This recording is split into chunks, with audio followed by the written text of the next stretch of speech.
going to show you a quick neck trick, and you can start to go ahead and go down. This is following a sit-out. I'm going to kind of stay up because my mobility is not as great as it was one time. As they say, I used to be agile, mobile, and hostile. Now I'm just hostile. Okay, now when you get out here, why you can underhook. I don't know if you're familiar with that, sucking back, or you can underhook one side and pull his chin back.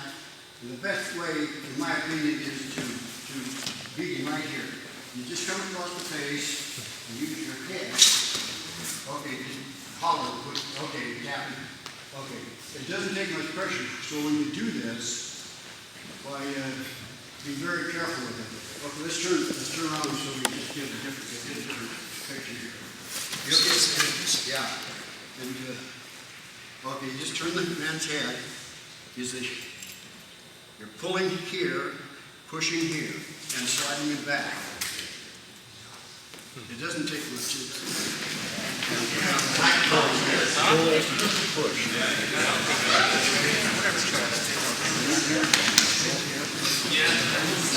Pulling back. I'm pulling here, pushing jab.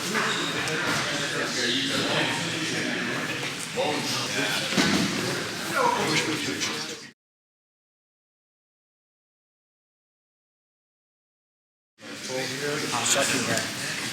Okay. And then now we're going to pull back.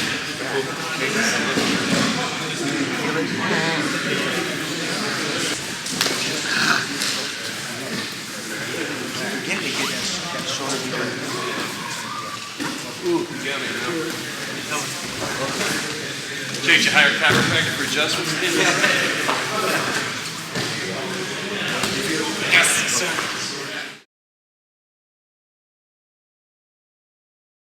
So you probably are aware of the front face lock. Guys' hands. Okay. So we're going to do this. This is another, just quickly. You make it as a counter to a leg dive. Just going to use your wrist, turn his head, and use it. Hold here. Elevate. Okay. Are you okay? Yeah. Okay. I know it. Okay. Turn up. These guys see you. Just cutting edge of your hand. Get in. Drag his head across. And pulling down here. And elevating here. If you get a guy that's real long, tall, in other words, you're up here, you know. You can fall, he'll come to his knees, and you know that you're going to next fall to his knees, then you stand up, that he's not as tall as it. You follow? Right. Let's go through it again. Around, turn his head. You can use the cutting edge to turn, pull down, and elevate. It doesn't take much.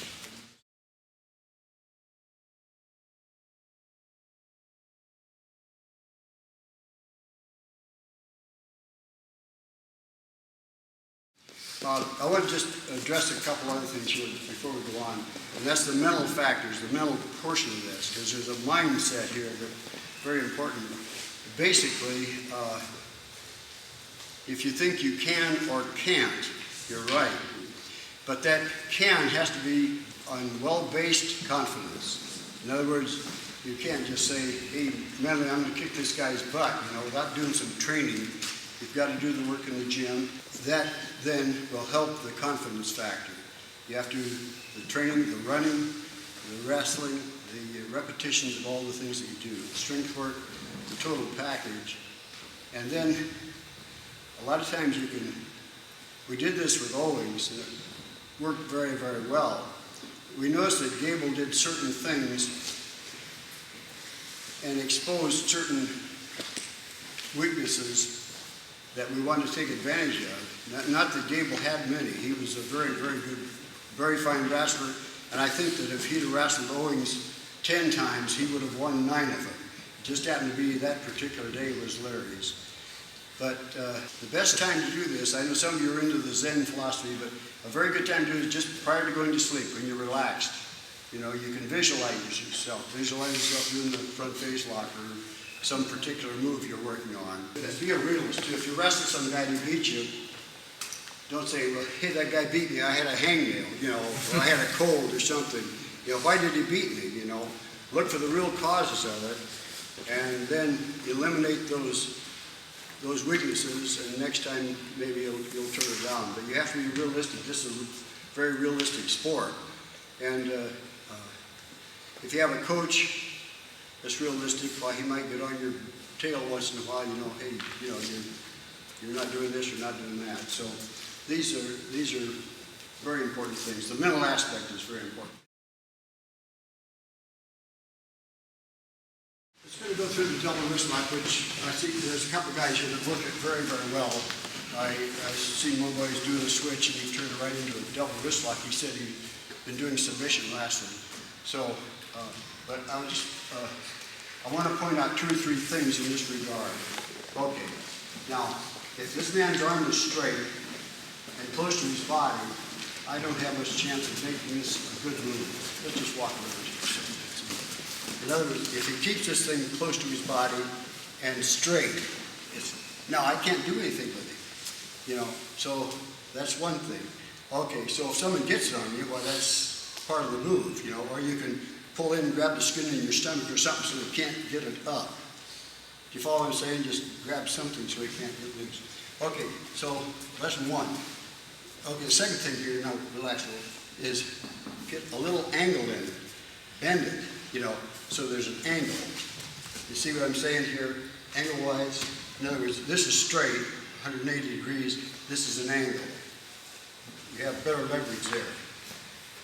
Third, if you can, take the palm and twist it, or twist at the wrist. Can you feel the difference? Okay, or down here.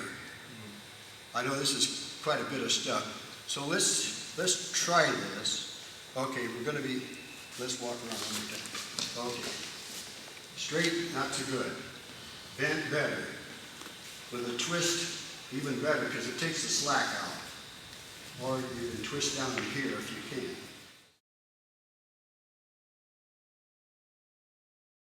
Turn the guy right here, this line, we're just basically going to go to the key line. So, but the weight on his chest. So, Jake, yeah, you're working for pinfalls here too? Yep. Yeah. So you know, you're there, you weight on his chest. There's different things you can do here too, but we just work for a pinfall here. But with the shoulders down there. Yeah. And your legs on your weight on your toes. Yeah. Here, yeah. Just shorten it out. Weight right on the chest. Yeah. Tell me there's everything you can do here too.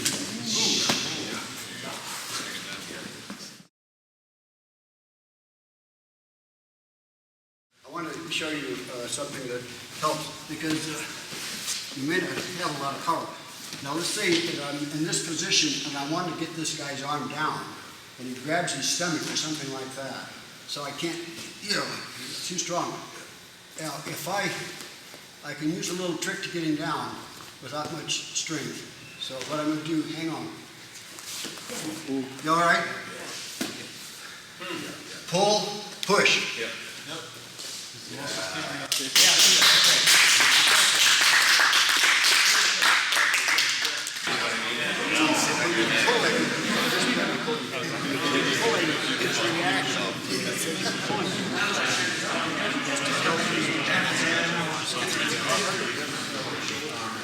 Just a little power factor.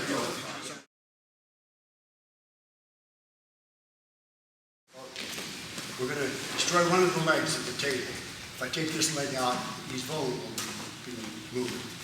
And so we're going to be in here. And his head pry, head in here, drag his arm down to the mat. Now I'm through. And bring his arm into a hammerlock. Now, we're across here. Now at this point, this is where you've got to be careful. Start moving this arm away. Can you feel that? Oh, yeah. Yeah. It is very vulnerable. Can you just go ahead and turn it? Okay, come on back. Here it is. We're moving his arm out. out from his body. So they turn It's very uncomfortable. Okay. Usually they submit.